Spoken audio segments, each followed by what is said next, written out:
12 जून 2025 दोपहर 1:38 पर air India flight 71 ने अहमदाबाद इंटरनेशनल एयरपोर्ट के रनवे 33 से टेक ऑफ किया। अभी प्लेन 625 फीट के एल्टीट्यूड पर ही पहुंचा था कि एटीसी को एक मेडे की डिस्ट्रेस कॉल रिसीव होती है और उसके बाद जहाज अचानक रेडार से गायब हो जाता है। कुछ सेकंड्स के बाद शहर में एक जोरदार धमाका सुनाई देता है। काले सिया धुएं के बादल उड़ते हुए दिखाई देते हैं। एयर इंडिया का बोइंग 787 ड्रीमलाइनर जो 242 पैसेंजर्स के साथ लंदन जा रहा था, सीधा जा टकराया एक मेडिकल कॉलेज के हॉस्टल से, जहां स्टूडेंट्स अपनी बेख्याली में लंच करने में मशरूफ थे। रिपोर्ट्स के मुताबिक इस हादसे में 234 लोगों के मरने की इतला है, जिसमें जमीन पर मौजूद स्टूडेंट्स भी शामिल थे। इस क्रैश में एक और चीज ने तबाही को दुगना कर दिया। प्लेन का भरा हुआ फ्यूल टैंक, क्योंकि फ्लाइट को जाना था लंदन, जिसकी दूरी 6700 किलोमीटर से ज्यादा थी, इसीलिए प्लेन में अंदाजन 80 लीटर्स तक जेट फ्यूल भरा गया था। जब यह एयरक्राफ्ट हॉस्टल से टकराया तो उस फ्यूल ने पूरी बिल्डिंग को आग का गोला बना दिया। फायर ब्रिगेड के लिए भी आग को कंट्रोल करना मुश्किल हो गया, क्योंकि इतने ज्यादा फ्यूल की वजह से जो आग लगी थी उसकी वजह से हर तरफ जलते हुए लोहे के टुकड़े गिर रहे थे।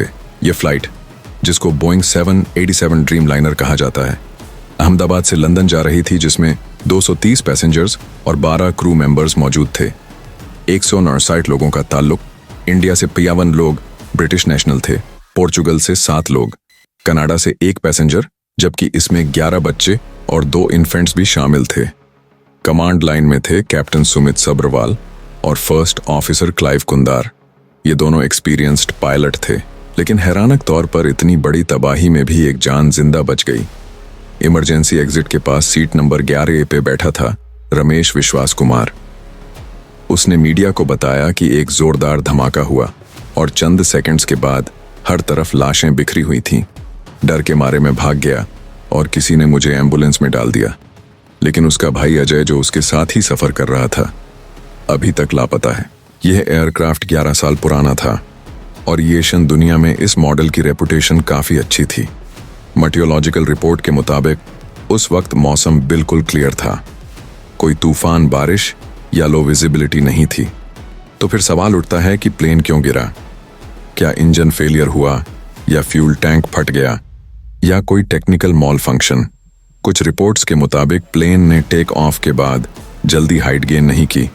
एक्सपर्ट्स कह रहे हैं कि इंजन ने शायद पूरी ताकत नहीं दी, जिसकी वजह से प्लेन को वो लिफ्ट नहीं मिली जो मिलनी चाहिए थी। बीइंग 7878 ड्रीमलाइनर नॉर्मली एक सेफ एयरक्राफ्ट माना जाता है, लेकिन इस मॉडल के साथ पहले भी कुछ टेक्निकल इश्यूज रिपोर्ट हो चुके हैं, जैसे बैटरी फॉल्ट्स और सॉफ्टवेयर बग्स। अभी ये क्लियर नहीं है कि क्या इस क्रैश का इन इश्यूज से कोई ताल्लुक था या नहीं। फिलहाल सबसे इंपॉर्टेंट चीज है ब्लैक बॉक्स। ये बॉक्स बताएगा कि क्रैश से पहले फ्लैप्स की पोजीशन क्या थी, इंजन का स्टेटस क्या था, अगर कोई और मसला हुआ तो कॉकपिट में मौजूद पायलट्स ने क्या बातें की। फिलहाल मरने वालों की फैमिलीज अपने DNA सैंपल्स जमा करवा रही हैं ताकि उनके अपनों का पता चल सके।